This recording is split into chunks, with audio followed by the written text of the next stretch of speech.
Nakapon ay maganda guys. Alas 8 ng umaga. Samantala, dumako naman tayo ngayon sa mga kaganapan sa labas ng ating himpilan. Comelec Chairman Garcia na isipatanggal ng isang dating mambabata. Nilakton guys. Bakit na Tunog pa naman?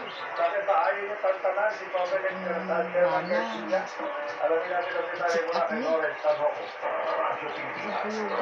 Sa Anyway, sinabi ko naman sa dapat ng dating second Vice Edgar Enrique, ang impeachment ng King Advocation for Election Chairman George Garcia dahil sa umano'y patong-patong na panunoko ito sa publiko at mga kapante. Isang pulong balitahan sinabi ni Enrique na patuloy umano ang pagsinungaling ni Garcia sa usapin ng Miro System matapos umano nitong i-withdraw ang kontrata ng St. Timothy Construction Corporation o STCC sa joint venture dahil sa umano'y conflict of interest sa koneksyon nito sa Trig General Construction General Contractor and Development Corporation o yung SGC-GCDC. Lumilitaw na makakalaban kasi ni Pasig City Mayor Vico Soto si Sara Vizcaya, ang misis ni Curly Vizcaya na may-ari ng nasabing kontraktor. Nagtataka si Enrique kung bakit wala sa General Information Sheet ang pangalan ni Vizcaya kung ito ang nagmamayari ng SGC at sa halip isang migsuntura ang nakapangalan ng presidente. Hindi rin naman tama na nag-aabogado ito sa Miro System lalo mas hindi pa nagagamit sa anumang halalan ng bank sistema sa anumang bansa. Magaman iniutos ito sa Comelec Department na nagbisahin o hindi nakapagintay pati siya. Ito na nagpa siya tatanggalin ang SPP joint venture na ito manong maglabag ayon kay Enrique.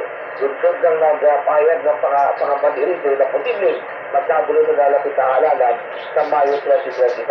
Kabila si Enrique kay Pangulong Ferdinand R. Marcos Jr. na imbestigahan si Garcia na patuloy ang pagkatanggol umano sa Miro at posibleng mga apekto sa kanyang administrasyon. Wala pa rin yung Southern Parliament sa Manila, Lawrence Tanhoco, Radyo Pilipinas. Huling araw naman ang paghahain ng kandidatura para sa halalan 2025, mahigpit namang babantayan ng PNP. Sa detalye, narito si J. Mark Dagala. The filing of certificates of candidacy. The Radyo Pilipinas coverage. Manong pa rin ang maximum tolerance at presence ng mga pulis sa tanggapan ng Commission on Elections. Ngayong huling araw ng paghahain ng certificate of candidacy ay Commission National Police sa Pilipinas. Dahil sa pagdaragsa ng mga nagdamais pang umabol sa paghahain ng kandidatura kanilang unidad sa bansa. Under the City Public Information Anak guys, may ibaon sa eskwelahan. ang ilalapad ng mga checkpoint sa mga lugar na maingat sa mga pulis. At ang mga